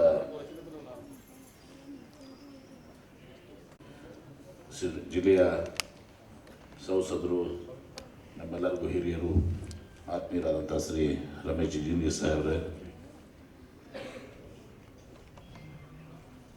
ಆಶಯ ನುಡಿಗಳನ್ನಾಡಿ ತಮ್ಮೆಲ್ಲರಿಗೂ ಕೂಡ ಪ್ರೇರಣೆ ಮಾರ್ಗದರ್ಶನ ಮಾಡಿದಂಥ ಕರ್ನಾಟಕ ಕಾರ್ಯನಿರತ ಪತ್ರಕರ್ತರ ಸಂಘದ ರಾಜ್ಯಾಧ್ಯಕ್ಷರಾದಂಥ ಕ್ರಿಯಾಶೀಲ ವ್ಯಕ್ತಿಗಳಾದಂಥ ಶ್ರೀ ಶಿವಾನಂದ ತಗಡೂರವರೇ, ರಾಜ್ಯ ಕಾರ್ಯದರ್ಶಿಗಳಾದಂಥ ಶ್ರೀ ಪುಂಡ್ಲಿಕ್ ಬಾಳೋಜಿಯವರೇ, ಈ ಕಾರ್ಯಕ್ರಮದ ಅಧ್ಯಕ್ಷತೆ ವಹಿಸಿಕೊಂಡಂಥ ಜಿಲ್ಲಾಧ್ಯಕ್ಷರಾದಂಥ ಶ್ರೀ ಅಶೋಕ್ ಯಡಳ್ಳಿ ಅವರೇ, ಪೊಲೀಸ್ ವರಿಷ್ಠಾಧಿಕಾರಿಗಳಾದಂಥ ಶ್ರೀ ಲಕ್ಷ್ಮಣ್ ನಿಂಬರ್ಗಿ ಅವರೇ, ವಾರ್ತಾ ಮತ್ತು ಸಾರ್ವಜನಿಕ ಸಂಪರ್ಕ ಇಲಾಖೆಯ ಸಹಾಯಕ ನಿರ್ದೇಶಕರಾದಂಥ ಶ್ರೀ ಅಂಬರೀಶ್ ದೊಡ್ಡಮನಿಯವರೇ, ನಮ್ಮೆಲ್ಲರಿಗೂ ಹಿರಿಯರಾದಂಥ ಆತ್ಮೀಯರಾದಂಥ ಶ್ರೀ ಗೋಪಾಲ್ ನಾಯಕ್ ಅವರೇ, ಬಾಗಲಕೋಟೆ ಜಿಲ್ಲಾಧ್ಯಕ್ಷರಾದಂಥ ಶ್ರೀ ಮಹೇಶ್ ಅಂಗಡಿ ಅವರೇ, ಎಲ್ಲ ಜಿಲ್ಲಾ ಪದಾಧಿಕಾರಿಗಳೇ, ಜಿಲ್ಲೆಯ ಎಲ್ಲ ಕಾರ್ಯಕಾರಿಣಿ ಸಮಿತಿಯ ಸದಸ್ಯರೇ, ತಾಲೂಕಾ ಘಟಕಗಳ ಎಲ್ಲ ಅಧ್ಯಕ್ಷರೇ ಹಾಗೂ ಪದಾಧಿಕಾರಿಗಳೇ ಸೇರಿದಂಥ ಎಲ್ಲ ಆತ್ಮೀಯ ಸಹೋದರ ಸಹೋದರರೇ, ಹಿರಿಯರೇ, ಇವತ್ತು ನಾನು ಭಾಳ ಒಂದು ಹೆಮ್ಮೆಯಿಂದ ಹೇಳ್ತೇನೆ. ಇವತ್ತು ಶಿವಾನಂದ ತಗಡೂರವರು ಇವತ್ತು ಕಾರ್ಯನಿರತ ಪತ್ರಕರ್ತರ ಸಂಘದ ರಾಜ್ಯಾಧ್ಯಕ್ಷರಾದ ಮೇಲೆ ಈ ಒಂದು ಸಂಘಕ್ಕೆ ತನ್ನ ಗತ ವೈಭವ ಏನಿತ್ತು ಅದನ್ನು ಮತ್ತೆ ಮರಳಿಸುವಂಥ ಒಂದು ಪ್ರಯತ್ನ ಭಾಳ ವ್ಯವಸ್ಥಿತ ರೀತಿಯಾಗಿ ತಮ್ಮೆಲ್ಲರ ಒಂದು ಸಂಘಟನೆಯನ್ನು ಮಾಡಿ ತಮ್ಮೆಲ್ಲರಿಗೂ ಮಾರ್ಗದರ್ಶನ ಮಾಡೋದಲ್ಲದೆ ನಿಮ್ಮೆಲ್ಲರಿಗೂ ಕೂಡ ಏನು ನಿಮ್ಮ ವೃತ್ತಿ ಜೀವನದಲ್ಲಿ ಅನೇಕ ಸಮಸ್ಯೆಗಳಿರ್ತವೆ, ಬೇಡಿಕೆಗಳಿರ್ತವೆ, ಅವೆಲ್ಲ ನಾವು ಕೂಡ ಇವತ್ತು ಸರ್ಕಾರದಲ್ಲಿ ಅಥವಾ ಜನಪ್ರತಿನಿಧಿಗಳ ಹತ್ರ ಅವರು ತಮ್ಮ ಒಂದು ಪ್ರಯತ್ನವನ್ನು ಮಾಡಿ ಅದನ್ನು ನೆರವೇರಿಸುವಂಥ ಒಂದು ಪ್ರಯತ್ನವನ್ನು ಮಾಡ್ತಾಯಿದ್ದಾರೆ. ಕೊರೋನಾದಲ್ಲಿ ಒಂದು ಉದಾಹರಣೆ ಇದೆ ಅಂತ ನಮ್ಮ ಮುಂದೆ. ಇವತ್ತು ನಾವೆಲ್ಲರೂ ಕೂಡ ಹೇಳ್ತೀವಿ, ಶಾಸಕಾಂಗ, ಕಾರ್ಯಾಂಗ, ನ್ಯಾಯಾಂಗ ಮತ್ತು ಪತ್ರಿಕಾರಂಗ ಇದು 4ನೇ ಪಿಲ್ಲರ್ ಅಂತ ಹೇಳ್ತೀವಿ ಸರ್. ಭಾಳ ಅರ್ಥಪೂರ್ಣವಾಗಿ ತಗಡೂರವ್ರು ಮಾತಾಡಿದರು. ಹಿಂದೆ ಹಿರಿಯರು ಇದನ್ನು ಕಟ್ಟಿದ್ದು, ನಾನು ವಾಸಲ ವಿನಂತಿ ಮಾಡಿಕೊಂಡಿದ್ದೆ, ಫಗುಗಳು ಕಟ್ಟಿಯವ್ರನ್ನು ಕೂಡ ನೀವು ನಿಮ್ಮ ಇದರಲ್ಲಿ ಬಳಗದಲ್ಲಿ ಇವತ್ತು ಸಹ ಅವ್ರನ್ನ ಗುರುತಿಸ್ಕೋಬೇಕು ಅಂಥೇಳಿ ಅದು ತಗಡೂರು ಹೇಳ್ತಾರೆ. ಫಗುಗಳು ಕಟ್ಟಿಯವ್ರನ್ನು ಕೂಡ, ಯಾಕಂದ್ರೆ ಆ ಸಂದರ್ಭದಲ್ಲಿ ಏಕೀಕರಣದ ಸಂದರ್ಭದಲ್ಲಿ ಹಳಕಟ್ಟಿಯವರು ತಮ್ಮ ಹಿತಚಿಂತಕ ಪ್ರಿಂಟಿಂಗ್ ಪ್ರೆಸ್ಸನ್ನು ಸ್ಥಾಪನೆ ಮಾಡಿ ಮಾರಾಟ ಮಾಡಿ ಇವತ್ತು ದಿವಸ ಮಾಡಿದಂಥ ಒಬ್ಬ ಶ್ರೇಷ್ಠ ವ್ಯಕ್ತಿಗಳು. ವಚನ ಸಾಹಿತ್ಯಕ್ಕೂ ಕೊಡುಗೆ ಅಂತೂ ಅಪಾರವಾಗಿದೆ. ನಮ್ಮ ಜಿಲ್ಲೆಗೆ ಒಂದು ಭವ್ಯವಾದಂಥ ಒಂದು ಇತಿಹಾಸ ಇವತ್ತು ದಿವಸ ಪತ್ರಿಕಾ ರಂಗದಲ್ಲಿ ಪತ್ರಿಕೆ ನಾಯಕರು ಇನ್ನು ಅನೇಕರು ಇವತ್ತು ಸಂಯುಕ್ತ ಕರ್ನಾಟಕ ಪತ್ರಿಕೆ ಇವತ್ತು ಬರಬೇಕಾಗಿದ್ರೆ ಇವತ್ತು ದಿವಸ ವಿಜಯಪುರ ಜಿಲ್ಲೆ ಮಹತ್ವದ ಪಾತ್ರ ವಹಿಸ್ಕೊಂಡಿದೆ. ಏಕೀಕರಣದಲ್ಲಿ ಕೂಡ ನಾವು ಭಾಳ ಕರ್ನಾಟಕಕ್ಕಿಂತ ಭಾಳ ಮಹತ್ವದ ಪಾತ್ರ ವಹಿಸ್ಕೊಂಡಿದ್ದೀವಿ. ಹೀಗಾಗಿ ಇವತ್ತು ಒಂದು ಆಧುನಿಕ ಯುಗದಲ್ಲಿ ಈಗೆಲ್ಲ ದೃಶ್ಯ ಮಾಧ್ಯಮ ಬಂದ್ಬಿಟ್ಟಿದ್ದಾವೆ. ದೃಶ್ಯ ಮಾಧ್ಯಮ ಬಂದಮೇಲೆ ಇವತ್ತು ಪ್ರಿಂಟ್ ಮಾಧ್ಯಮಕ್ಕೆ ಒಂದ್ಸಲ ಅಂದ್ಬಿಡ್ತಿದ್ದೀವಿ ನಾವು, ಏನಪ್ಪ ಇದು ಸಂಪೂರ್ಣವಾಗಿ ಯಾವ ರೀತಿ ಪಾಶ್ಚಿಮಾತ್ಯ ರಾಷ್ಟ್ರಗಳಲ್ಲಿ ಎಲ್ಲವೂ ಕೂಡ ಡಿಜಿಟಲ್ ಪತ್ರಿಕೆಗಳಾಗಿಬಿಟ್ಟಿದ್ದಾವೆ. ನಾವು ನೋಡ್ತೀವಿ ಮೊದಲು ನ್ಯೂಯಾರ್ಕ್ ಟೈಮ್ಸು ಎಲ್ಲನೂ ಕೂಡ ಬೇರೆ ಬೇರೆ ಪತ್ರಿಕೆಗಳೆಲ್ಲನೂ ಕೂಡ ವಾಷಿಂಗ್ಟನ್ ಪೋಸ್ಟು ಇವೆಲ್ಲನೂ ಕೂಡ ಏನಾಗ್ತಿತ್ತು ಅಂದರೆ ಪೇಪರ್ಸ್ ಇರ್ತಿತ್ತು. ಈಗ ಅಲ್ಲೆಲ್ಲ ಡಿಜಿಟಲ್ ಮೇಲೆ ಎಲ್ಲ ತಮ್ಮ ಐಪ್ಯಾಡ್ನಲ್ಲಿ ಮೊಬೈಲ್ನಲ್ಲಿ ನೋಡ್ಕೊಂಡು ಬಂದ್ಬಿಟ್ಟಿದ್ದಾರೆ. ಇಲ್ಲಿ ಹಂಗೆ ಆಗ್ತದೆ ಅಂತ ಇದು ಮಾಡಿದ್ವಿ. ಅದು ನಮ್ಮ ಸಂಸ್ಕೃತಿ ಏನಿದೆ, ನಮ್ಮ ಭಾರತ ಜನರಲ್ಲಿ ದೇಶದ ಜನತೆಯಲ್ಲಿ ರಾಜ್ಯದ ಜನತೆಯಲ್ಲಿ ಹಳ್ಳಿಯಲ್ಲೂ ಕೂಡ ಏನೋ ಪೇಪರ್ನಿಂದ ಓದಿದಾಗ ಸಮಾಧಾನ ಆಗ್ತದೆ. ಈಗ ನಾನು ಕೂಡ ಮುಂಜಾನೆ ಕಾಫಿ ಕುಡಿತೀವಿ, ಒಂದು ಸ್ವಲ್ಪ ಪಟ ಒಂದು ಸ್ವಲ್ಪ ಕಣ್ಣು ಹಾಕಿಬಿಡ್ತೀವಿ. ನಾವು ಮೊಬೈಲ್ನಾಗ ಐಪ್ಯಾಡ್ನಾಗ ನೋಡ್ಬೋದು, ಅದಕ್ಕೆ ನಮ್ಗೆ ಆ ರೂಢಿ ಮತ್ತು ಅದಕ್ಕೆ ಸಮಾಧಾನ ಆಗೋದೂ ಇಲ್ಲ. ಹೀಗಾಗಿ ಇವತ್ತು ಇನ್ನೂ ಕೂಡ ಅದು ಉಳ್ಕೊಂಡು ಬಂದಿದೆ. ತಗೊಳ್ಳೋರು ಹೇಳಿದಾಗೆ ಇವತ್ತು ತಾವು ಯಾವ ನಿಮ್ಮ ಮಾರ್ಗದರ್ಶನ ಮಾಡಿದ್ದಾರೆ. ನಿಮಗೆ 4ನೇ ಅಂಗ ಅಂತ ಹೇಳಿ ತಿಳಿಸ್ಕೊಟ್ಟಿದೆ ಪತ್ರಿಕಾ ರಂಗಕ್ಕೆ. ಅಂಗ ವ್ಯವಸ್ಥಿತ ರೀತಿಯಲ್ಲಿ ನಮ್ಮ ಹಿರಿಯರು ಭಾಳ ವ್ಯವಸ್ಥಿತ ರೀತಿಯಲ್ಲಿ ಭಾಳ ನಮ್ಮ ಸ್ವತಂತ್ರವನ್ನು ದೊರಕಿಸ್ಕೊಡ್ಲಿಕ್ಕೆ ಇವತ್ತು ಅನೇಕ ಏಕೀಕರಣ ಇರ್ಬೋದು, ಪ್ರತಿಯೊಂದು ರಂಗದಲ್ಲಿ ಭಾಳ ಶ್ರೇಷ್ಠವಾದಂಥ ಕೊಡುಗೆಯನ್ನು ನಮ್ಮ ಹಿರಿಯರು ಇವತ್ತು ದಿವಸ ಕೊಟ್ಟಿದ್ದಾರೆ. ಭವ್ಯವಾದಂಥ ಇತಿಹಾಸ ನಮ್ಮ ಮುಂದಿದೆ. ಇವತ್ತು ದಿವಸ ಸರ್ವಸ್ವವನ್ನು ತ್ಯಾಗ ಮಾಡಿದ್ದಾರೆ. ಆ ಒಂದು ಹಾದಿಯನ್ನು ನಾವು ಅವಲೋಕಿಸಿ ಅವ್ರ ಮಾರ್ಗದಲ್ಲಿ ಆ ಚೌಕಟ್ಟಿನಲ್ಲೇ ನಡಿಬೇಕು ಅಂತ ಹೇಳಿ ಏನು ಶಿವಾನಂದ ತಗಡೂರು ಹೇಳಿದರು. ಬಹುಶಃ ಅದು ಭಾಳ ಅರ್ಥಪೂರ್ಣವಾದಂಥ ಮಾತು. ಭಾಳಷ್ಟು ಒಳ್ಳೆಯದಿರ್ತದೆ. ಆ ಒಳ್ಳೆಯದನ್ನ ನಾವು ಪ್ರೋತ್ಸಾಹ ಕೊಡಬೇಕಾಗ್ತದೆ. ಅದು ಸಾಹಿತ್ಯ ಇರ್ಬೋದು, ಸಂಗೀತ ಇರ್ಬೋದು, ಕಲೆ ಇರ್ಬೋದು, ಕ್ರೀಡೆ ಇರ್ಬೋದು, ರಾಜಕಾರಣ ಇರ್ಬೋದು, ಮತ್ತೊಂದು ಅಧಿಕಾರ ಇರ್ಬೋದು, ಬೇರೆ ಬೇರೆ ಇದರಲ್ಲಿ ಫೀಲ್ಡ್ಸ್ನಲ್ಲಿ ದಿವಸ ಒಳ್ಳೆಯದನ್ನು ಮಾಡಿದ ಅದನ್ನು ಪ್ರೋತ್ಸಾಹ ನೀಡುವಂಥದ್ದು ನಾವು ಮಾಡಬೇಕಾಗ್ತದೆ. ಜನರ ಸಮಸ್ಯೆಗಳಿರ್ತವೆ, ಆ ಸಮಸ್ಯೆಗಳಿಗೆ ನಾವು ಸ್ಪಂದಿಸಬೇಕಾಗ್ತದೆ. ಈಗ ಅನೇಕ ಸಲ ಒಂದು ಸಲ ನಾವು ಪ್ರತಿ ವರ್ಷ ತಗಡೂರು ಏನಾಗಿದೆ, ವಿಜಯಪುರ ಜಿಲ್ಲೆಯಲ್ಲಿ ಯಾರಿಗೆ ಗೌರ್ಮೆಂಟ್ ಸೀಟ್ ಸಿಕ್ಕಿರ್ತದೆ ಮೆಡಿಕಲ್ನಾಗ, ವಿಶೇಷವಾಗಿ ಅದು ಪ್ರೈವೇಟ್ ಮೆಡಿಕಲ್ ಕಾಲೇಜ್ನಾಗ ಗೌರ್ಮೆಂಟ್ ಸೀಟ್ ಒಂದು ಕ್ಯಾಟಗರಿ ಇರ್ತದೆ. ಪ್ರೈವೇಟ್ ಮೆಡಿಕಲ್ ಕಾಲೇಜ್ನಾಗಲಿ ಗೌರ್ಮೆಂಟ್ ಮೆಡಿಕಲ್ ಕಾಲೇಜ್ನಾಗಲಿ ಅದನ್ನು ಕೂಡ ಸುಮಾರು 1.5 ಲಕ್ಷ 2 ಲಕ್ಷ 3 ಲಕ್ಷ ಹೋಗ್ತದೆ. ಈಗ ಉದಾಹರಣೆಗಾಗಿ ಲಾಸ್ಟ್ ಟೈಮ್ ನಮ್ಗೆ ಅದು ಮಾಧ್ಯಮದವ್ರಿಗೆ ಬರೆದು ಬಿಡ್ತೀರಿ. ಒಂದ್ಸಲ ಮಾಧ್ಯಮದವ್ರು ಬರೆದ್ರು, ಹಾಗೆ ಬದಲಾವಣೆ ಏನಾಗ್ತದೆ. ಆ ವಿದ್ಯಾರ್ಥಿ ತಂದೆ ಇಲ್ಲ, ತಾಯಿ ಇದ್ದಾಳೆ, ಕೂಲಿ ಮಾಡ್ತಾಳೆ, ತಿಂಗಳಿಗೆ 4,000 ರೂಪಾಯಿ ದುಡಿತಾಳೆ ಅವಳು. ಆ 4,000 ಇಡೀ ವರ್ಷಕ್ಕೆ ಹೋದ್ರೆ ಎಷ್ಟಾಗುತ್ತೆ? ಅವಳು ಉಪವಾಸ ಇದ್ಕೊಂಡು 4,000 ಮಗುಗೆ ಕೊಟ್ಟರು ಕೂಡ 48,000 ರೂಪಾಯಿ ಫೀ, ಮೆಸ್ಸು, ಹಾಸ್ಟೆಲ್ ಬಿಲ್ ಎಲ್ಲ ಕೊಟ್ಟು 1.5 ಲಕ್ಷ ಆಗುತ್ತೆ. ಅದನ್ನ ಗಮನಿಸಿದ್ರು, ಭಾಳ ಸಲ ಗಮನ ಸೆಳೆದಿರ್ತಾರ. ಅಂಥವು ಯಾವ ಇದಾವೆ ನಾವು ನಮ್ಮ BLD ಸಂಸ್ಥೆಯಿಂದ ನಾನು ಅದನ್ನು ಹೆಚ್ಚಿಗೆ ಈಗ ಪ್ರತಿ ವರ್ಷ ಒಂದು 10-15 ವಿದ್ಯಾರ್ಥಿಗಳಿಗೆ ಇವತ್ತು ದಿವಸ ನಾವು ಅವ್ರಿಗೆ 1.5 ಲಕ್ಷ ಆಗಲಿ 2 ಲಕ್ಷ ಆಗಲಿ 3 ಲಕ್ಷ ಕೊಡ್ತಿದ್ದೀವಿ. ಅದು ಯಾಕೆ ಕಾರಣ ಆಯ್ತು? ನೀವು ಪತ್ರಿಕೆಯಲ್ಲಿ ಬರ್ತಿದ್ರಿ.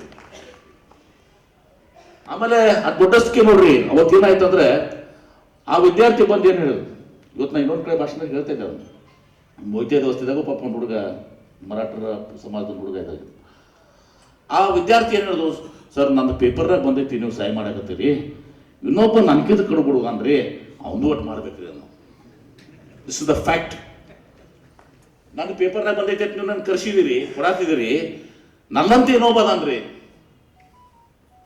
ಅವನು ಹುದ ವಿಶಾಲತೆ ನೋಡ್ರಿ, ನಾನು ಕೊಟ್ಟಾರಪ್ಪ ಸಾಕತ್ತಿದ್ದೀವಿ ನಾವು ಯಾವಾರ ಅದ, ನನ್ನಂತ ಇನ್ನೊಬ್ಬ ಅದಾನ್ರಿ ಅಂತ ಅವನಿಗೂ ಕೊಡ್ರಿ ಅಂತೇಳಿ ಅವನು ಕರ್ಸಿಕೊಟ್ವಿ. ಯಾರ್ಯಾರಿಗಿದ ನಾವು ಜಾತಿ ಮತ ಪಂಥ ಯಾವುದೂ ಇಲ್ಲ. ತುಂಬ ಸಹ ನಮ್ಮ ಜಿಲ್ಲೆಯವರು ಇರಬೇಕು, ಬಡವರು ಇರಬೇಕು. ನಮ್ಮ ರಿಜಿಸ್ಟರ್ ಕುಲಕರ್ಣಿ ಅವರು ಅದರ, ರಾಯಬಂದ ಕುಲಕರ್ಣಿ ಅವರು, ಅದೆಲ್ಲನೂ ವೆರಿಫಿಕೇಶನ್ ಮಾಡಿ ಇವತ್ತಿನ ದಿವಸ ಎಲ್ಲರಿಗೂ ಕೊಟ್ಟಿದ್ದೀವಿ. ಮತ್ತು ಯಾರು ಶ್ರೀಮಂತರು ಬರಾಕತ್ತೂ ಇಲ್ಲ ನಮ್ಗೆ, ಅದೊಂದು ಪುಣ್ಯ. ಇಲ್ಲಿಕ ನಮ್ಮ ಸುತ್ತ ಕೊಡ್ತಾರೆ ಅಂದಾಗ ಅದ್ರ ನಮ್ಮ ಸ್ವಲ್ಪ ಬಳಗ ಅದ ರೀ ನಮ್ಮ ಸುತ್ತ. ನಮ್ಮದು ನೋಡಿ ಸರ್ ನಾವು ಬಡವ್ರಿ ಅಂತಾರ. ಆದ್ರೆ ಇಂಥ ಇಲ್ಲಿ ತನಕ ಬಂದಿಲ್ಲ, ಒಂದೇ ಒಂದು ಕೇಸ್ ಬಂದಿತ್ತು, ಬೈಕ್ ಕಳಿಸಿದೀವಿ ನಾವು. ಇದು ಅನಾಥರಿಗೆ ಬಡವರಿಗೆ ಅದಪ್ಪ, ನಿಮಗೆಲ್ಲ ಶ್ರೀಮಂತರಿಗೆ ಅಂತ ಹೇಳಿ ಆಯ್ತಾಯ್ತು ಹೋಗ್ಯಾರ. ಅಂದರೆ ಎಷ್ಟು ಪರಿವರ್ತನೆ ಆಯಿತು. ನೀವು ಬರೆದಿದ್ರಿಂದ ಆ ಮಗುಗೆ ಶೀಟ್ ಸಿಕ್ತು, ಆ ಮಗು ಬಂದು ಇನ್ನೊಬ್ರು ಶೀಟ್ ಕೊಡಿಸ್ತು. ಇಂಥ ಸಮಸ್ಯೆಗಳಿದ್ದಾವೆ ಊರಲ್ಲಿ. ಆ ಸಮಸ್ಯೆಗಳಿರ್ತವೆ, ಸಮಾಜದಲ್ಲಿ ಸಮಸ್ಯೆಗಳಿರ್ತವೆ, ಅನ್ಯಾಯಗಳಾಗ್ತಿರ್ತವೆ, ಅತ್ಯಾಚಾರಗಳಾಗ್ತಿರ್ತವೆ. ಇವೆಲ್ಲವನ್ನು ಕೂಡ ನೀವು ನಮಗೆ ಸರ್ಕಾರಕ್ಕೆ ಗಮನ ಸೆಳೆದು ಅವ್ರಿಗೆ ನ್ಯಾಯ ಕೊಡಿಸುವಂಥ ಕೆಲಸ ನಿಮ್ಮಿಂದ ಆಗಬೇಕು. ಆ ಕೆಲಸ ನೀವು ಬಹುತೇಕ ಮಾಡ್ತಾ ಇದ್ದೀರಿ. ಅದು ತಗೊಳ್ಳೋರವ್ರದ್ದು ಏನಾಗ್ಬಿಟ್ಟೈತಿ, ನಿಮ್ದೆಲ್ಲ ತಾವು ಮಾರ್ಗದರ್ಶನ ಮಾಡಿದ್ರಿ, ಸೂಚನೆಯನ್ನು ಕೊಟ್ಟಿದ್ರಿ, ಎಲ್ಲನೂ ಕರೆಕ್ಟ್ ಅದ. ಆದರೆ ಇವ್ರದ್ದು ನಿಮ್ಮವ್ರದ್ದು ಕೈ ಹಿಡಿದ ನಿಮ್ಮ ಹಿಡ್ಕೊಂಡು. ಯಾಕೆ ಮಾಲೀಕರು ನಾವದೀವು. ನಾವೊಂದು ಪತ್ರಿಕಾ ಇದಕ್ಕೆ ಮಾಲೀಕ ಅದೀನಿ. ನನ್ನ ಅಜೆಂಡಾನೇ ಬೇರೆ, ಎಲ್ಲರದು ಅಂತ ಹೇಳಂಗಿಲ್ಲ ನಾನು. ಕೆಲವೊಬ್ರು ಈಗ ನಮ್ಮಂಥವ್ರು ನಂದೇ ತಗೋ, ನಾನೇ ಒಂದು ಪೇಪರ್ ನೋಡ್ತೀನಿ, ನಮ್ಮ ಅಜೆಂಡಾ ಬೇರೆನೇ ಅದು. ಇವ್ರೇನು ಮಾಡೋರು ಪಾಪ, ಆ ಎಜೆಂಡಾ ಪಕ್ಕ ನೀವು ನಡಿಬೇಕಾಗ್ತದೆ. ಇಂಥವ್ರ ವಿರುದ್ಧ ಬರೆಯಲ್ಲ ಬರೀಬೇಕಾಗ್ತದೆ. ಆಯ್ತು, ನನಗೂ ಆಗ್ಯದ, ನಿಮಗೂ ಗೊತ್ತದ. ಅಲ್ಲಿ ಬಹಳಷ್ಟು ಜನರ ಕೈ ಕಟ್ಟಿ ಹಾಕಿದೆ. ಅದು ಇವತ್ತು ಮೊದಲು ಇರಲಿಲ್ಲ. ಇದು ಈಗ ನಮ್ಮಂಥವ್ರೆಲ್ಲ ಪತ್ರಿಕೋದ್ಯಮ ಏನು ಮಾಲೀಕರದೇವಲ್ಲ, ನಮ್ಮ ಕೈಯಾಗಿ ಸಿಕ್ಕ ನಿಮ್ಮ ಕ್ರಿಯಾಶೀಲತೆ ಇರಬಹುದು ಅಥವಾ ನಿಮ್ಮ ಸತ್ಯ ಏನು ಇದು ಇರಬೇಕು, ಅದು ಭಾಳ ಸುಸಫರ್ ಆಗ್ತಾ ಇದೆ. ನಾ ಏನದು ಎಲ್ಲರೂ ಮಾತಾಡ್ತಾ ಇದ್ರೆ ಓಪನ್ ನಡೆದ್ಬಿಟ್ರೆ ಡಿಸ್ಕಷನ್ ಏನಾದ್ರೆ ಆಗೋದಿಲ್ಲ. ಅದು ಎಲ್ಲೋ ಒಂದು ಕಡೆ ಬಹುಶಃ ಅದಾದರೆ ನೀವೇನು ಆದರ್ಶ ಹೇಳಿದ್ರಿ, ನಮ್ಮ ಹಿರಿಯ ಗತವೈಭವ ಏನಿದೆ, ಆ ಇತಿಹಾಸ ಏನಿದೆ, ಸಂಸ್ಕೃತಿ ಏನಿದೆ, ಅದು ಆಗಲಿಕ್ಕೆ ಸಾಧ್ಯ ಆಗ್ತದೆ. ಸ್ವಲ್ಪ ಫ್ರೀಡಮ್ಮು ತುಲಸಿಲಿ ಬೇಕಾಗ್ತದೆ. ಇದ್ದಂಗೆ ಬರೀ ಹಾಕಿ ಅದೇನೇ ಇರಲಿ, ಅವ್ರು ಹೇಳಿದ್ರನ್ನ ನಾ ಹೇಳಿದೆ. ಅವ್ರ ಪಾಪ ನಿಮ್ಮನ್ನು ಡಿಪೆಂಡ್ ಮಾಡತ್ತೇನ, ಮತ್ತೆ ನೀವು ನಮ್ಮ ವಿರುದ್ಧ ಬರೆದ್ರು ನಾ ಆಯ್ತು ಬಿಡಪ್ಪ, ಪಾಪ ಏನು ಮಾಡಿ ಯಾರೋ ಹೇಳ್ತಾರೆ ಬರ್ದಾರ ಅಂತ ಹೇಳಿ ಗೊತ್ತು. ನಿಮ್ಮನ್ನು ಡಿಫೆಂಡ್ ಮಾಡ್ಕೊಳತ್ತಿದ್ದೀನಿ ನಾ. ಹೀಗಾಗಿ ಜಾಸ್ತಿ ಮಾತನಾಡಕ್ಕೆ ಹೋಗುದಲ್ಲ. ಇವತ್ತು ತಾವೆಲ್ಲರೂ ಕೂಡ ಭಾಳ ದೊಡ್ಡ ಸೇವೆಯನ್ನು ಮಾಡ್ತಾ ಇದ್ದೀರಿ. ಈಗ ತಗಡೂರವ್ರು ಬಂದ ಮೇಲೆ ಅದೊಂದು ಪರಿವರ್ತನೆಯೂ ಕೂಡ ಇಲ್ಲ ಆಗಿದೆ. ಇವತ್ತು ಏನು ಚುನಾವಣೆಯಲ್ಲಿ ಗೆದ್ದೀರಿ, ಆ ಸೋತವ್ರನ್ನೂ ನಿಮ್ಮ ಜೊತೆ ತೊಗೊಂಡೋಗ್ರಿ. ಮತ್ತೇನು ಸ್ವಲ್ಪ ಮಾರ್ಜಿನಲ್ಲಿ ಯಾರ್ಯಾರು ಬಿದ್ದಾರೆ ಸ್ವಲ್ಪ ಅವ್ರು ಕೋಪ್ ಮಾಡ್ಕೊಳ್ಳೋದು ಮಾಡಿಬಿಟ್ಟು ತಗಡೂರವ್ರು ಯೂನಿಟಿ ಉಳಿತದ. ಇವನಪ್ಪ ಲಾಸ್ಟ್ ಜನ 100 ಓಟ್, ಲಾಸ್ಟ್ ಜನ 100 ಓಟ್ ತೊಗೊಂಡಾನ, ಇನ್ನೊಬ್ಬ 90 ತೊಗೊಂಡು ಸೋತಾನ. ಒಂದೇನೋ ಮಾರ್ಜಿನ್ ಫಿಕ್ಸ್ ಮಾಡಿ ಏನ್ರಿ ನಾಮಿನೇಟ್ ಮಾಡ್ತೀವಿ. ಸೊ ಯೂನಿಟಿ ಉಳಿತದ. ಇನ್ನೊಬ್ಬ 100 ಓಟ್ ಇದ್ದವ ಏನೋ 10 ತೊಗೊಂಡ್ರೆ ಬೇಡ, 90 ತೊಗೊಂಡ್ರು ಒಂದು ಸ್ವಲ್ಪ ಶಕ್ತಿ ಐತಲ್ಲ ಸ್ವಲ್ಪ. ಹಾಂ, MLC ಮಾಡ್ಬೇಕಲ್ಲ ನೋಡ್ರಿ. ಇದು ನಮ್ಮ ಹಿರಿಯರನ್ನು ಸುಮ್ಮನೆ ಮಾಡಿಲ್ಲ. ಅದು ರಾಜ್ಯಸಭಾ ಮತ್ತು ವಿಧಾನ ಪರಿಷತ್ತು ಇದು ಅನುಭವ ಮಂಟಪದ ಪರಿಕಲ್ಪನೆ. ಇದು ಯಾಕೆ ರಾಜ್ಯಸಭಾ ಆಯಿತು, ಯಾಕೆ ವಿಧಾನ ಪರಿಷತ್ ಆಯಿತು? ಅಲ್ಲಿ ಸಾಹಿತಿಗಳು, ಕ್ರೀಡೆಯಲ್ಲಿ ಇದು ಮಾಡೋಂಥವ್ರು, ವಿವಿಧ ರಂಗದಲ್ಲಿರೋ ಪತ್ರಿಕಾ ರಂಗದಲ್ಲಿದ್ದಂಥವ್ರು ಮತ್ತು ಸಣ್ಣ ಸಣ್ಣ ಸಮುದಾಯಗಳು ಯಾರು ಚುನಾವಣೆ ನಿಂತು ಆರಿಸಿ ಬರ್ಲಿಕ್ಕೆ ಸಾಧ್ಯ ಇಲ್ಲ. ಮೊನ್ನೆ ಒಂದು ಯಾವುದೋ ಸಮಾಜ, ನಾನು ಕಾಕಣಿಕೆ ಸಮಾವೇಶ ಆಯ್ತಲ್ಲ, ಯಾವುದೋ ಸಂತೋಷ್ ಸಾಹೇಬ್ರ ನಮ್ಮ ಸಮಾಜನಾಗ ಸಂತೋಷ ನಾವು ಆ ಸಮಾಜದವ್ರು ಹೇಳಿದ್ರು, ಸಾಹೇಬ್ರ ನಮ್ಮಲ್ಲಿ KS ಇಲ್ಲ, IS ಇಲ್ಲ, IPS ಇಲ್ಲ.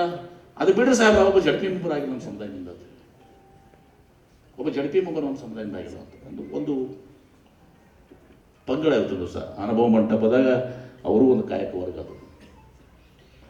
ಅಂಥವ್ರಿಗೆಲ್ಲನೂ ಕೂಡ ಇಲ್ಲಿ ವಿಧಾನ ಪರಿಷತ್ತಿಗೆ, ರಾಜ್ಯಸಭೆಗೆ ಲತಾ ಮಂಗೇಶ್ಕರ್ ಅಂತವರು, ಸಚಿನ್ ತೆಂಡೂಲ್ಕರ್ ಅಂತವರು,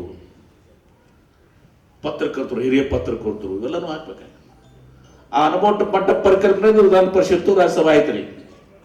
ಅದು ಈಗೇನಾಗೈತಿ, ಚಾಲು ಆಯ್ತು ಹಾರ್ಸ್ ರೇಸ್ನಿಂದ ಏನ್ರಿ, ಯಾರೋ ನಿಮ್ಮ ಮದ್ರಾಸ್ನಿಂದ ಆಯ್ತಲ್ಲ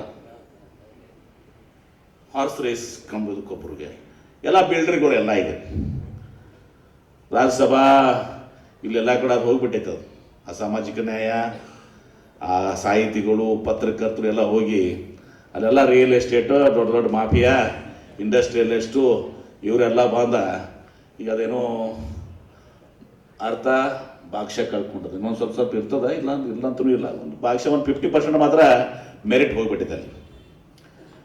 ಅಲ್ಲೆಲ್ಲ ಬಂದ್ಬಿಟ್ಟಿವಿ ನಮ್ಮಂಥವ್ರು. ಇವತ್ತು ಈ ಪತ್ರಿಕಾ ಸಂಘ ಏನಿದೆ, ಇವತ್ತು ಪದಾಧಿಕಾರಿಗಳಿಗೆ ಏನು ಪದಗಳ ಮೇಲೆ ಅವರೆಲ್ಲ ಶುಭಾಶಯಗಳನ್ನು ಕೊಡ್ತೇನೆ. ಜಿಲ್ಲಾ ಮತ್ತು ತಾಲೂಕಿನ ಪದಾಧಿಕಾರಿಗಳಿಗೆ ಮತ್ತು ನಂದು 5 ಲಕ್ಷ ರೂಪಾಯಿ ನಾವು ಕೊಡ್ತೀನಿ, ಬಹುಶಃ ಬೆನ್ನಕ್ಕೆ ತೊಗೊಂಡಿದ್ರೆ ನಮ್ಮಲ್ಲಿ ಹಂಗೇನು ಉದ್ರಿ ಕತೆ ಇಡಂಗಿಲ್ಲ ನಾವು. ಏನ್ರಿ ಜಿಗ್ಜಿನಿಯವ್ರ ಗತ್ತಲೆ ನಾವೇನು ಇದು ಮಾಡಲ್ಲ.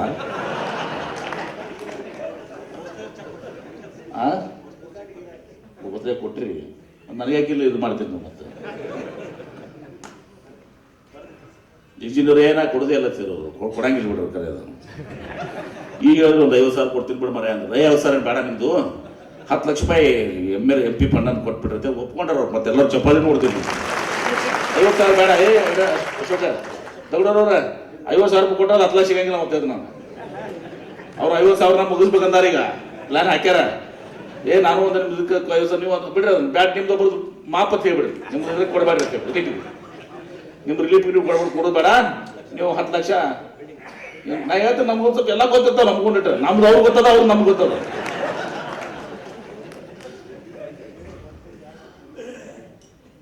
ಅದಕ್ಕೆ ಏನು ಅಶೋಕ ಗಂಟೆ ಬಿದ್ದು 10 ಲಕ್ಷ ರೂಪಾಯಿ ತಗೊಳ್ಳೋದ, ಮತ್ತು ಅದು ಉದ್ರಿ ಕತೆ ಮಾಡಿಸ್ಕೊಬಣ್ಣಿ, ಒಮ್ಮೆ ಕೊಡತ್ತೆ ಹೇಳಿ. ಅಂತ ಒಮ್ಮೆ ಕೊಡ್ತೀನಿ, ಸ್ವಲ್ಪ ಸ್ವಲ್ಪ ಕೊಡ್ತಿರ್ತಾರ ಅವ್ರು. 2 ಲಕ್ಷ 5 ವರ್ಷ ಮೊದಲು ಗೊತ್ತಾರ. ಮತ್ತೆ ನಮ್ಗೆ ಗೊತ್ತಿಲ್ಲಪ್ಪ. ಈಗಿನ 10 ಹೇಳಿದ್ನ 10ಕ್ಕೆಲ್ಲರೂ ಚಪ್ಪಾಳಿ ಹೊಡೆದಾರ. ಚಪ್ಪಾಳಿ ಹೊಡಿಸ್ಕೊಂಡು ಎಲ್ಲ ಮಾಡಿ ಮತ್ತೆ ಕೊಡಂಗಿಲ್ಲ ಅಂದ್ರೆ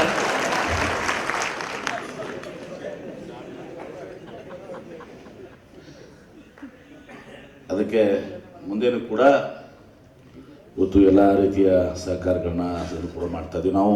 ಅನೇಕ ಸಂದರ್ಭ ನಮ್ಮ ಇವ್ರು ಬಿಡ್ತಾರೆ ಅಂತ ತಗೊಳ್ಳೋರು, KSD ಎಲ್ಲ MSI ಎಲ್ಲ ಅದೇನೋ ಆಗ್ಬಿಟ್ಟೈತಿ. KSD ಎಲ್ಲ ನಾವು ತಗೊಳ್ಳೋರ ಅದು 450 ಕೋಟಿ ರೂಪಾಯಿ ಫೈದೆ ಮಾಡಿವತ್ತೆ. ನಾವು ಬದ್ದು ನಮ್ಮದು ಸಾಧನೆ ಮಾಡಿವತ್ತು ನಾ ಹೇಳ್ಕೊಳಕ್ಕೆ ಹೊಂಟೀನಿ.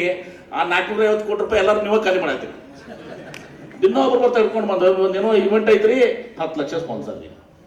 ನಂದು ಇನ್ನು ಮೇಲೆ ಲಾಸ್ ಮಾಡ್ಬೇಕಾಯ್ತು KSD ಅಂತ, ಲಾಸ್ ತೋರಿಸ್ಬೇಕಾಗ್ಯದ ಒಟ್ಟರು KSDLಗೆ. ಅದಕ್ಕೆ ಅವ್ರಿಗೆ ಅಲ್ಲೇ ಒಂದು ರಿಸ್ಟ್ರಿಕ್ಟ್ ಮಾಡಿ ಬೋರ್ಡ್ನಾಗ ನಾವು ಅದಕ್ಕೊಂದು ಸ್ವಲ್ಪ ಉಪಾಯ ಇಟ್ಟು ಒಂದು ಬಜೆಟ್ ಫಿಕ್ಸ್ ಮಾಡಿದ್ರು. ನೀವು ಆ ಬಜೆಟ್ನಾಗ ಖಾಲಿ ಆಯ್ತು ಬಜೆಟ್ ನೆಕ್ಸ್ಟ್ ಇಯರ್ ಸಿದ್ದರಾಮಯ್ಯ ಸಾಹೇಬರು ಥೇರಿ ಮಾಡ್ಬಿಡೋಣ ಅಂತೇಳಿ. ಅದಕ್ಕೆ ಭಾಳ ಸಂತೋಷದಿಂದ ಇವತ್ತು ಭಾಗವಹಿಸಿದ್ದೀನಿ. ನಿಮ್ಮ ಜೊತೆ ಯಾವಾಗೂ ಕೂಡ ನಾವು ಇರ್ತೀವಿ. ಮತ್ತು ಹಿಂದೆ ನಾನು ನಮ್ಮ ಹಾಸ್ಪಿಟಲ್ನಲ್ಲಿ ಕೂಡ ಹೇಳಿದೆ, ಅದು ಯಾವ ರೀತಿ ನಡೀತದೆ ನನಗೆ ಗೊತ್ತಿಲ್ಲ. ಯಾಕಂದ್ರೆ ಅನೇಕ ಸಂದರ್ಭ ನಾವು ಹೇಳ್ಬಿಡ್ತೀವಿ, ಮುಂದೆ ಅದನ್ನ ಫಾಲೋ ಅಪ್ ಮಾಡ್ಕೊಂಡು ಇದು ಮಾಡಿ ನನಗೆ ಹೇಳಿದ್ರೆ ಮತ್ತೆ ಅದು ಆಗ್ತದೆ. ಮತ್ತು ಅದೇನಿದ್ರು ಕೂಡ ಹೊನ್ನೊಡ್ಗಿ ಡಾಕ್ಟರ್ ಕೂಡ ನಾವು ಒಂದು ಚರ್ಚೆ ಮಾಡಿರಿ ಅನ್ನೋ ಮಾತನ್ನು ಹೇಳಿ ಇವತ್ತು ಭಾಳ ಸಂತೋಷದಿಂದ ಈ ಕಾರ್ಯಕ್ರಮದಲ್ಲಿ ಭಾಗವಹಿಸಿದ್ದೀನಿ. ನಮ್ಮೆಲ್ಲರಿಗೂ ಒಳ್ಳೆಯದಾಗಲಿ. ಮತ್ತು ಈ ನಮ್ಮ ಹಿರಿಯರ ಆಶಯ ಏನಿತ್ತಲ್ಲ, ಆಶಯದಂತೆ ಇವತ್ತಿನ ದಿವಸ ಈ ಸಂಘಗಳು ಇವತ್ತಿನ ದಿವಸ ಮುಂದುವರಿಲಿ. ಒಂದು ಶ್ರೇಷ್ಠವಾದಂಥ ಇತಿಹಾಸ ಇದೆ, ಒಂದು ಶ್ರೇಷ್ಠವಾದಂಥ ಕೊಡುಗೆ ಇದೆ. ಬಹುಶಃ ಯಾವ ದೇಶದಲ್ಲೂ ಕೂಡ ನಮ್ಮ ಹಿರಿಯರು ಕಟ್ಟಿದಂಥ ಇದು ಮೀರಿಸಲಿಕ್ಕೆ ಸಾಧ್ಯ ಇಲ್ಲ. ಅಂಥ ಒಂದು ಶ್ರೇಷ್ಠ ಕೊಡುಗೆ ನಮ್ಮ ಹಿರಿಯರು ಕೊಟ್ಟಿದ್ದಾರೆ. ಅದು ನಾವು ಕೂಡ ಅದರ ವಾರಸ್ದಾರರು, ನಾವು ಅದನ್ನು ಮುಂದುವರ್ಸ್ಕೊಂಡು ಹೋಗಬೇಕು. ಕಷ್ಟಗಳಿದ್ದಾವೆ, ನಾನು ಹೇಳಿದ್ದು, ನಾನು ಓಪನ್ ಆಗಿ ಹೇಳ್ತೀನಿ, ಕಷ್ಟಗಳಿದ್ದಾವೆ. ಆ ಕಷ್ಟಗಳ ಮಧ್ಯೆನೂ ಕೂಡ ಒಂದು ಸ್ವಲ್ಪ ಹಾದಿ ಹುಡುಕಿರುವಂಥ ಕೆಲಸ ವಿಶೇಷವಾಗಿ ನೀವು ಮಾಡಬೇಕು ಅಂತ ಕೂಡ ಪಾಪ ಇವ್ರೇನು ಮಾಡ್ತಾರೆ. ನಮ್ಮ ಯಾರನ್ನೇ ಸ್ವಲ್ಪ ಮಜಗೂರು ಆಗುವಂಥದ್ದನ್ನು ಆಗ್ಬಾರ್ದು. ಆ ರೀತಿ ತಾವು ಹೆಂಗೆ ಅದನ್ನು ಮಾಡ್ಕೋತೀವಿ ನನಗೆ ಗೊತ್ತಿಲ್ಲ, ಕೈ ಕಟ್ಟಿರ್ತಾವೆ ನಿಮಗೂ ಕೂಡ ಗೊತ್ತಿದೆ, ಪ್ರಯತ್ನ ಮಾಡಿರಿ ಅಂತೇಳಿ ಹೇಳಿ ಶುಭಾಶಯಗಳನ್ನು ಕೋರಿ ನನ್ನ ಮಾತಿಗೆ ವಿರಾಮ. ನಮಸ್ಕಾರ.